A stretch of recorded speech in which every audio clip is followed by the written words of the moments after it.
Hello everyone, today we're going to be going over the entire multiple choice section of the June 2019 Algebra 1 Regents exam.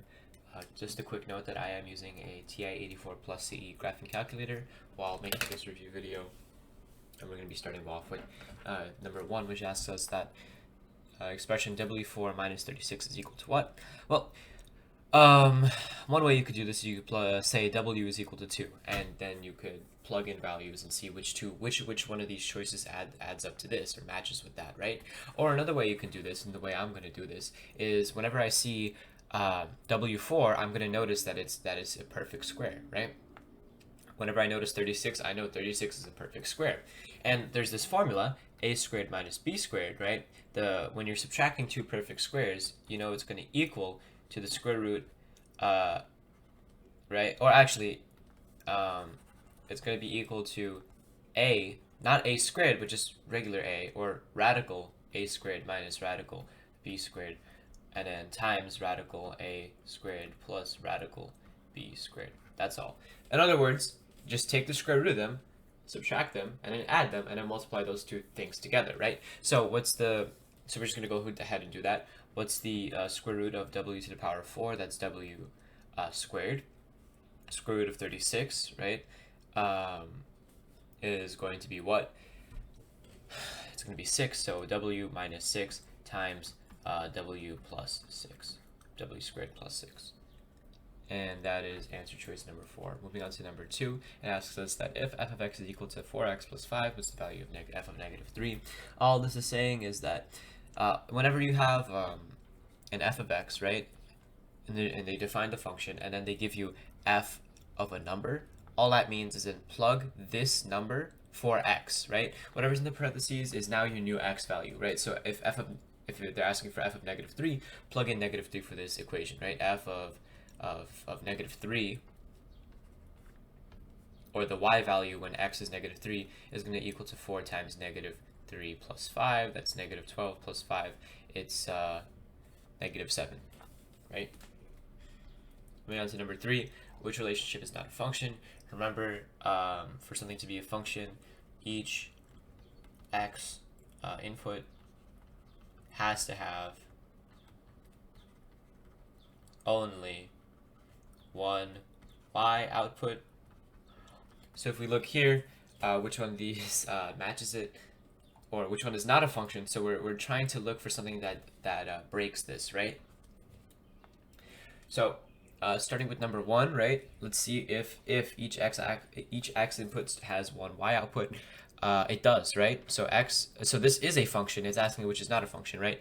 There's no repeating x values, so we're perfectly fine, right? Moving on to number 2, it says 3x plus 2y is equal to 4. This is in other words, I can rewrite this as 2y is equal to 4 minus 3x, or y is equal to 2 minus 3x over 2, right? This is a function with only one x variable, right? So this is literally a function that is in y equals mx plus b form. That's function form, right? That is a function. Right here, we have an absolute value function, right? From what I see here, we can do the vertical line test, right? And no matter where I draw this line, it's only going to intersect the graph at one point. And since it intersects the graph at only one point, that means it is a function. It passes the vertical line test, right? That leaves us with number 3 as the only incorrect answer. Why? Because the input of 2 can give you b, but the input of 2 can also give you a, right? So that's one x input having more than one y output, right? That's not a function. Number 4 says, given f of x is equal to x minus 2 squared plus 4, and g of x is equal to x minus 5 squared plus 4, when compared to the graph of f of x, the graph of g of x is what? Well, if you don't know transformations, I would just graph this, right? But here, you know that whenever in the parentheses you're subtracting x, right? You have a minus. You know that it's going to the right. Whenever you're adding it, you know it's going to the left, right? So notice how it's not going up or down, right? Because this is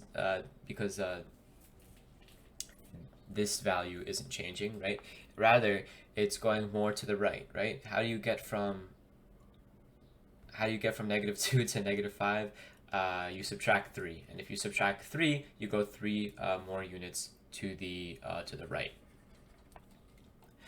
Students were asked to write about 6x to the power 5 plus 8x minus 3x to the power 3 plus 7x to the power 7 in standard form. Which student is correct? Obviously, it's going to be Annie. Standard form lists each term in descending order of their power. So you start with standard form, you always start with biggest power.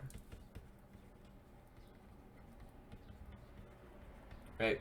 And Annie is the only one who started it with the biggest power, which is 7x to the 7. Number 6 says the function f is shown in the table below. Which type of function best models the data? This is obviously going to be an exponential growth function because there's not a constant slope, right? So because to go from 1 to 3 you have to add 2, then 3 to 9 you have to add 6, and from 9 to 7, from 9 to 27 you're gonna have to add 18, right? So that makes absolutely no sense. There's no constant slope. You're not adding it by the same number, so obviously it's not gonna be linear. It's exponential, right? And then if it would, and because it's growing, right, because it's increasing as the x value increases, the y value increases, is exponential growth, not exponential decay, right? Because decay would mean that with the greater x value, the y value, or f of x, gets smaller, right? That's the opposite. Now to number 7, it asks us which expression results in a rational number, right? So a rational number, of course, it's something that can be expressed as a fraction. It could be a repeating number. It could be a whole number. Pretty much anything that's not irrational. And what an irrational number is, it's something that is some think about pi, right? That's irrational, right? Because it's not non-terminating and non-repeating. 3.14, it's not repeating, so that is irrational, right? Radical 2 is an irrational number because it's non-repeating permanently. So yeah, knowing this, the answer is going to be 1, right? Because if you multiply two radicals, right, it's the same thing as putting them under the same radical and just multiplying them under the same hat, right? Radical 2 times radical 18 is the same thing as saying radical 36, which then turns into 6. 6 is a rational number. Why? Because 6 can be expressed as a fraction. 6 is terminating. It's non-repeating. We're good. All these other things, 5 radical 5, right? That's the same thing as saying radical 5, which is an irrational number, times 5. Radical 2 plus radical 2, same thing as saying 2 radical 2, also going to be irrational. Doesn't matter. If you add two irrational numbers, they're probably going to be irrational. Same thing goes for 4. Number 8 says a polynomial function is graphed below. Which function could represent this graph, right? So obviously these are trying to express the zeros of the function. So we know that there's a 0 at -2. We know that there's a 0 at 1. And we know that there's a 0 at 2, right? So whenever I want to express this, what I want to have here is I want to have -2, 1, and 2 equal 0 at some point here, right? So which choice matches that up? Choice number 3 matches that up, right? Because here 1 minus 1 is 0, right? That's correct. So it works for my 0 of 1. -2 squared minus 4, same thing as saying 4 minus 4, that works, right?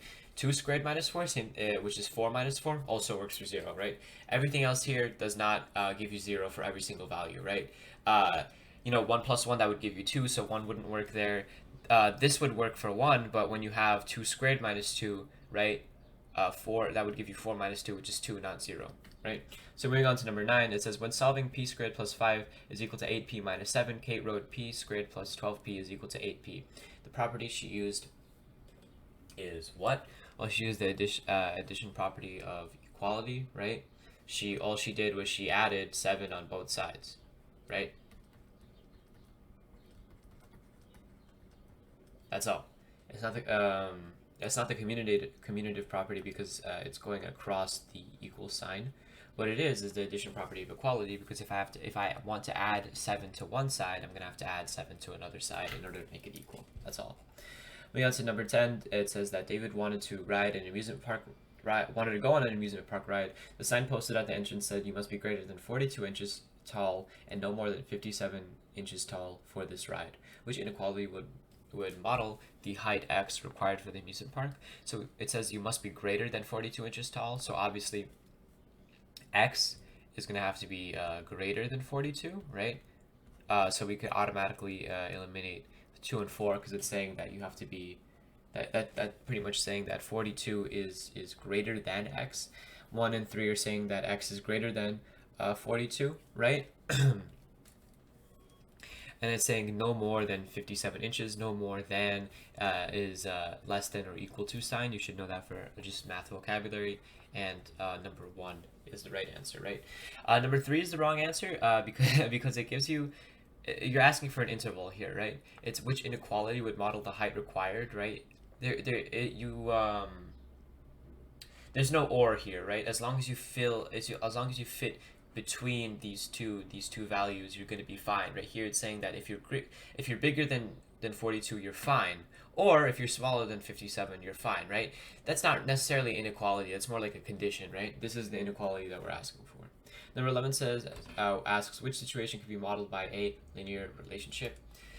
So we're looking for a linear relationship. It means that it's increasing by the same amount each time. That's number 3, right? The park allows 50 people to enter every 30 minutes, right? It's always increasing by the same 50 every 30, right? 50, 30, 50, 30, right? The value of a phone cell depreciates or deprecates at a value of 3.5% each year. That is exponential decay, right? You're dealing with percents. Population of bacteria triples each day. That's not increasing by a constant number. Same thing with that. And if you eliminate half the teams after each round, that's decreasing by a non-constant number, right? Number 12 says Jenna took a survey of your senior class to see whether they preferred pizza or burgers. The results are summarized below. Of the people who preferred burgers, right? So we're only looking at people who preferred burgers. Approximately what percentage were female, right? So for this percent, I'm going to add up and see the total, right? 42 plus 26 is 68. Right, so that's of the people who like burgers, and we're asking what percent were female. What percent of these are female? It's 26 over 68. And if it's equal to 0.38 0.382, which is 38.2%. So moving on to number 13, it says that when 3a plus 7b is greater than 2a minus 8b, is solved for a, the result is what? Right, so all they're asking us to do here is just solve for a. And there's really, not that big of a difference between solving for a here and solving for a where there would be an equal sign. You still kind of follow the same rules except for in one major category, and that's if you divide or multiply by a negative number. But for now, all we're doing is adding, right? So combine like terms, add 8b to both sides. We're left with we're solving for a, so we want to isolate a, right? So we're going to add 8b to both sides, right? To get b on one side. So those two cancel out. 7b plus 8b is equal to 3a plus 15b, right? And that's going to be greater than 2a. I'm going to subtract 2a on both sides. I'm going to subtract by 3a on both sides, right? I'm going to be left with 15b is greater than negative 1a, right?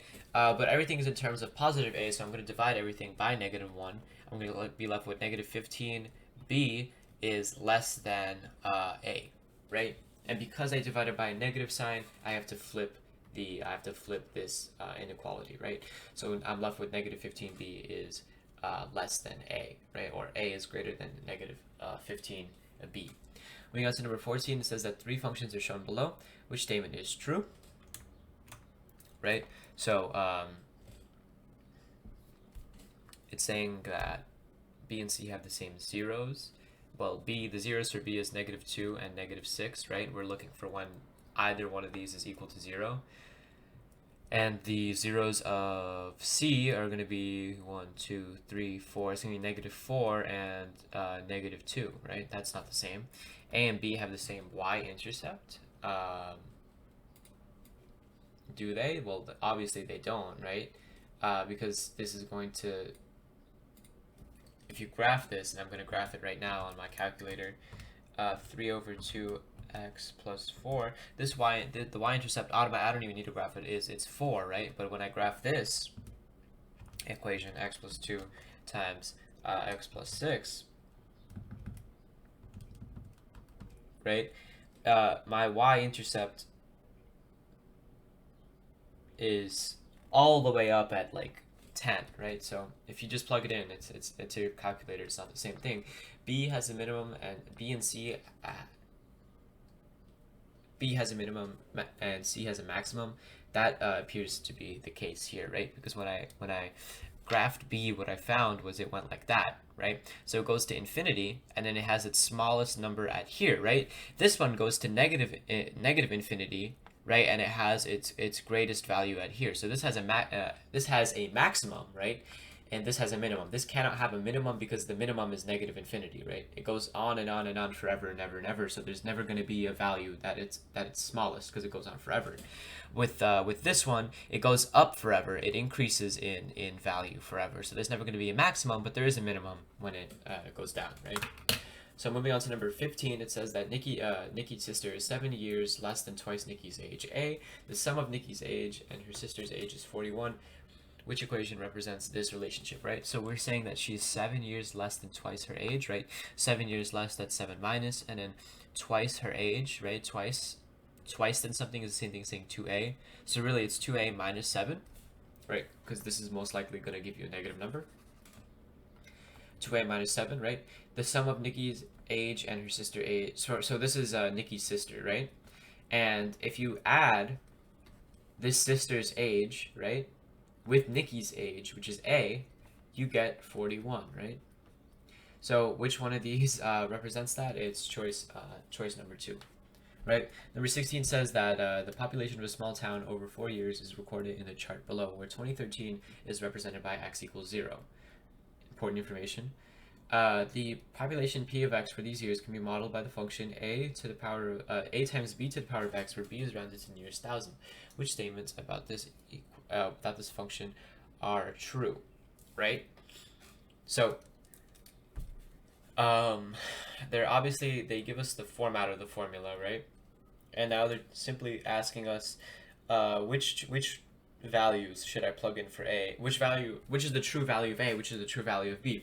Well, the easiest way that I think any of you could do this is simply plug in and guess, right? Is it 1 and 3? If A is 3,810 and B is 0.035, actually, as a matter of fact, you could automatically cross this out to 2 of them, right? Because think about it. Here we're seeing exponential growth, right? The population is growing over time, which means that whatever our B is, it has to be greater than 1, right? So automatically we can say that 3 is wrong, which means that any answer choice with 4 is going to be right?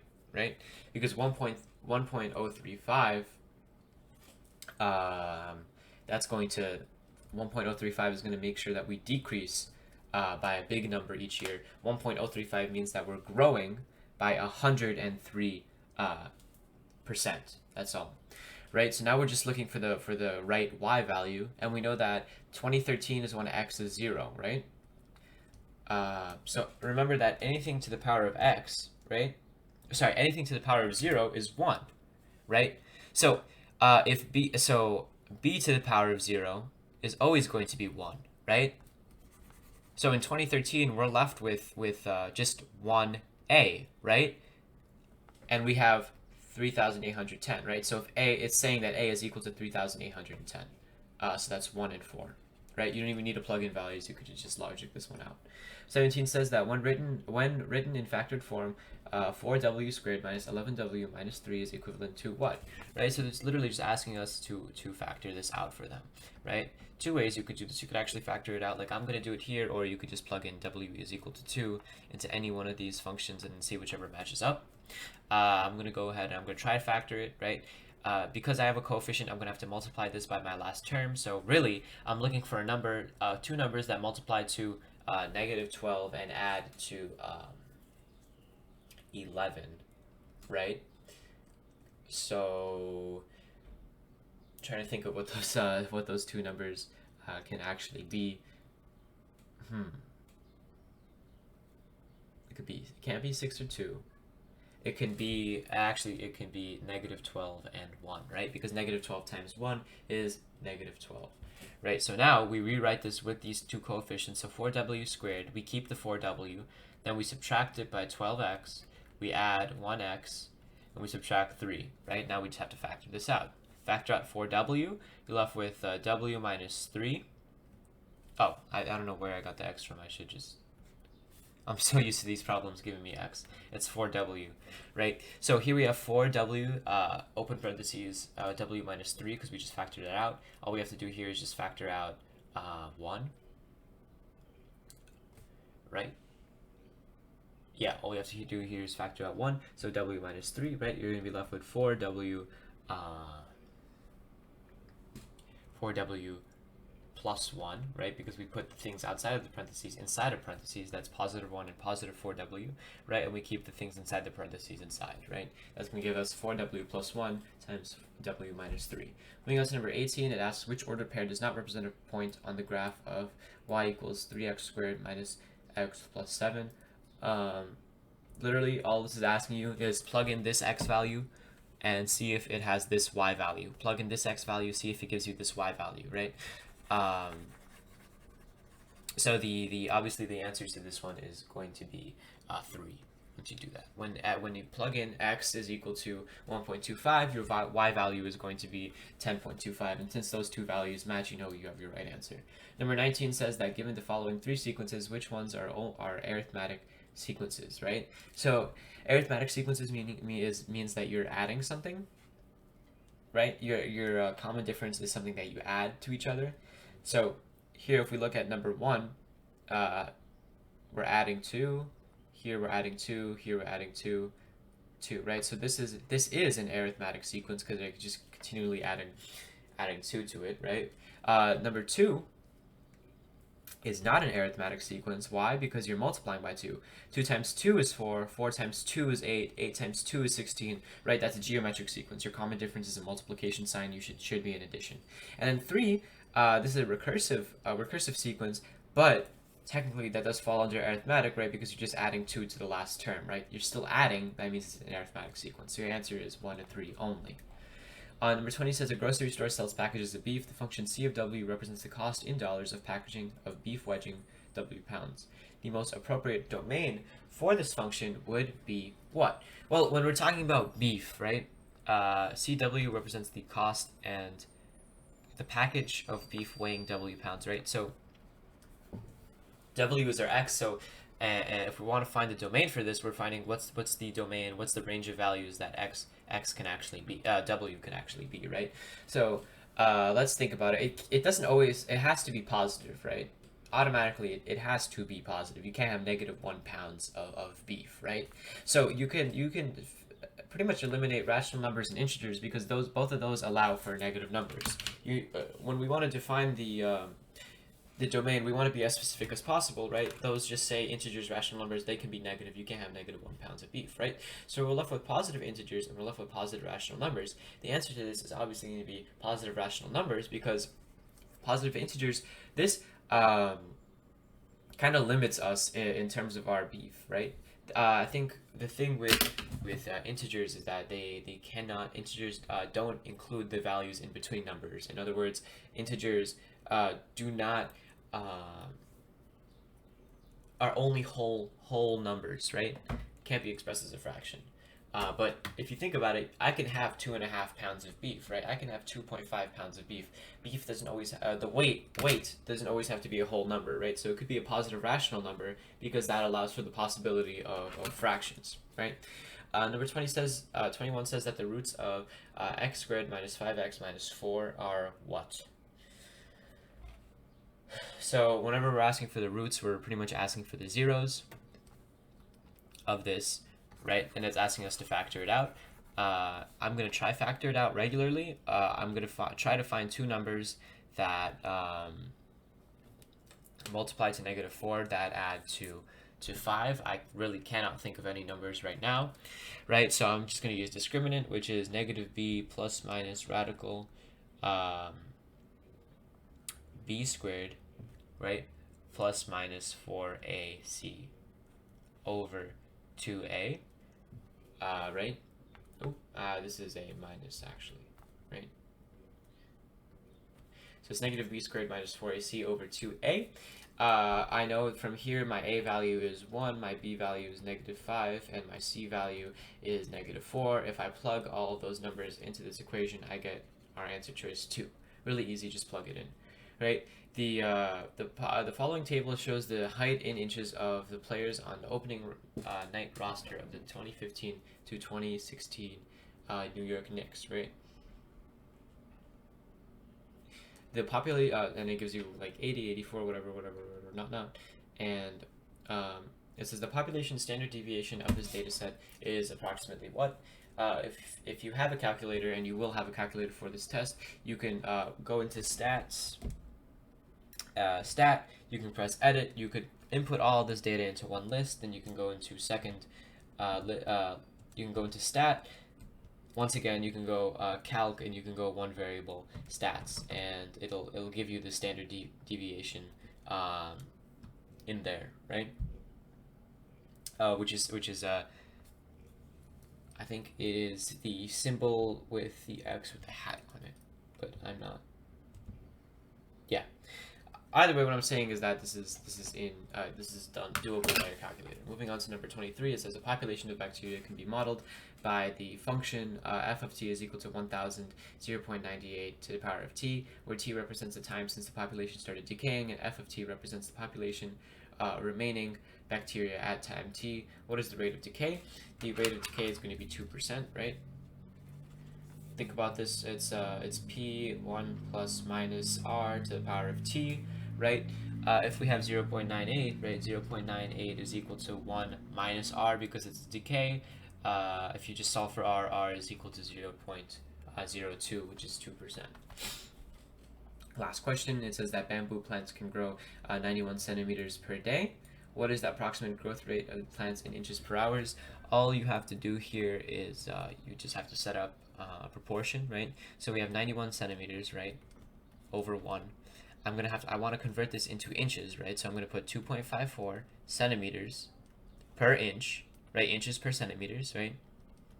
These two are going to cancel out, so now I'm going to be left with this in inches, right? And over 1 day, right? And next I want it in per hour, so I'm going to multiply this by 24 by 1 day over 24 hours, right? So I want to get rid of this day, right? So I multiply the centimeters, cross out, right? If I multiply by 1 over 24, the days cross out, and I'm left with inches over hours. Perfect, right? And if I plug this all into my calculator, I'm going to get number 1.49 as my answer.